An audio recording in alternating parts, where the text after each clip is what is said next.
हम भी लड्डू गोपाल की सेवा कर पाते। साथ के साथ ये भी डर बना रहता है कि क्या हम उनकी सेवा कर भी पाएंगे या नहीं, क्योंकि लोगों से उन्हें जो भी जानकारी मिलती है उससे उन्हें यही लगता है कि लड्डू गोपाल को घर लाना तो आसान है, पर उनकी सेवा करना बहुत मुश्किल है क्योंकि नियम बहुत कठिन है। तो आज मैं आपको लड्डू गोपाल के बारे में एक सच्चाई बताऊंगी कि आखिर उनकी सेवा कैसे की जाती है। पहला तो सवाल यह होता है कि उन्हें घर कब लेकर आए। तो देखिए, लड्डू गोपाल को घर लाने के लिए जन्माष्टमी या राधा अष्टमी सबसे अच्छा दिन होता है, पर वो साल में एक ही बार आती है। इतना इंतजार कैसे करें? तो आप किसी भी एकादशी पर, किसी बड़े पर्व पर जैसे नवरात्रि है, शिवरात्रि है या फिर दिवाली पर उन्हें घर ला सकते हैं। अगर किसी ने आपको गिफ्ट किया है तो आप सेवा भी एकादशी से शुरू कर सकते हैं। घर लाने के बाद आप प्राण प्रतिष्ठा भी कर सकते हैं और सिंपल पंचामृत से स्नान करा के अपनी सेवा पूजा शुरू कर सकते हैं। सभी भक्तों के मन में यह प्रश्न सबसे ज्यादा बना रहता है कि कितने बड़े लड्डू गोपाल शुभ होते हैं। तो देखिए, आपने उन्हें घर लाने का मन बनाया है, बस उसी समय से शुभता आनी शुरू हो गई।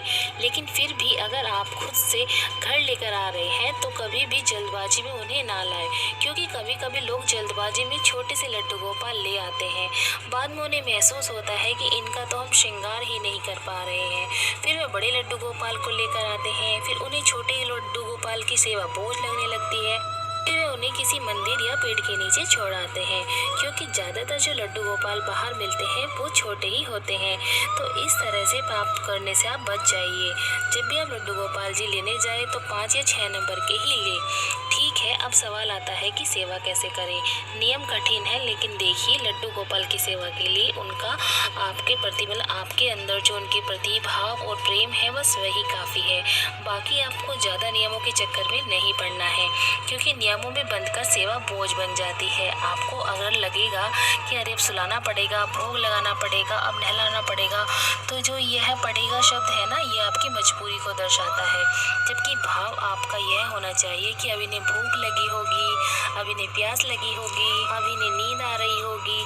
जब भी आप लड्डू गोपाल की सेवा लें तो अपने भाव के अनुसार ही करें, जितना भी आपके पास समय हो। अगर आप हाउसवाइफ हैं तो आप 4 बार भोग लगा सकती हैं, लेकिन अगर आप कोई काम से बाहर जाना पड़ता है तो आप अपने समय के अनुसार ही सेवा कर पाइए। इसमें प्रॉब्लम नहीं है। आपको सुबह या शाम जब भी समय मिले तब आप उनकी सेवा करें, और सेवा का मतलब यह है कि उन्हें नहलाए, उनके वस्त्र बदले, उनके भोग लगाए और थोड़ा समय उनके साथ गुजारे। यानी कि लड्डू गोपाल को कभी भी यह नहीं कहते कि सारे काम छोड़कर आप बस उनकी सेवा में लग जाओ।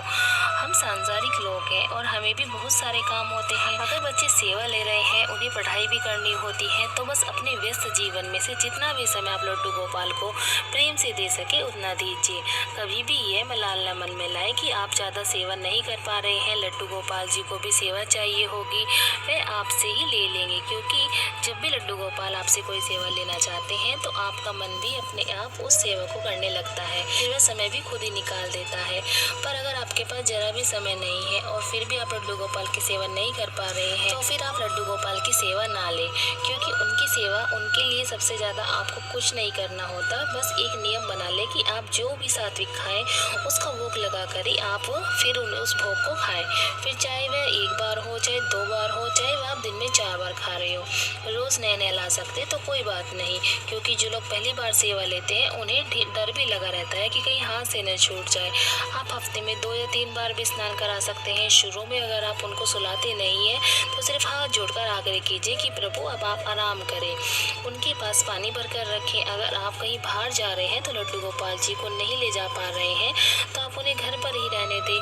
पर एक सूखे दूध का पैकेट और तुलसी के कुछ पत्ते उनके पास जरूर रखे जाएं। आप चाहे तो ड्राई फ्रूट्स भी रख सकते हैं। कुछ ना मिले तो तुलसी के पत्ते तो जरूर उनके पास रख कर जाएं। तुलसी भी ना मिले तो तुलसी की लकड़ी भी रख सकते हैं। अब एक जरूरी बात, उन्हें घर लाने के बाद उनके साथ एक संबंध जरूर बनाए, चाहे वह माता पिता का हो, भाई का हो, दोस्त का हो या फिर पति का। पर मैं आपसे बस इतना ही कहना चाहूँगी कि अगर आपके जीवन में जिस भी रिश्ते की कमी सबसे ज़्यादा हो, जिसकी भी कमी आपको खलती हो, वही रिश्ता आप ठाकुर जी के साथ बनाएं और उसे पूरी शिद्दत से निभाएं। आपने लड्डू गोपाल के साथ क्या रिश्ता बनाया है मुझे ज़रूर बताइए।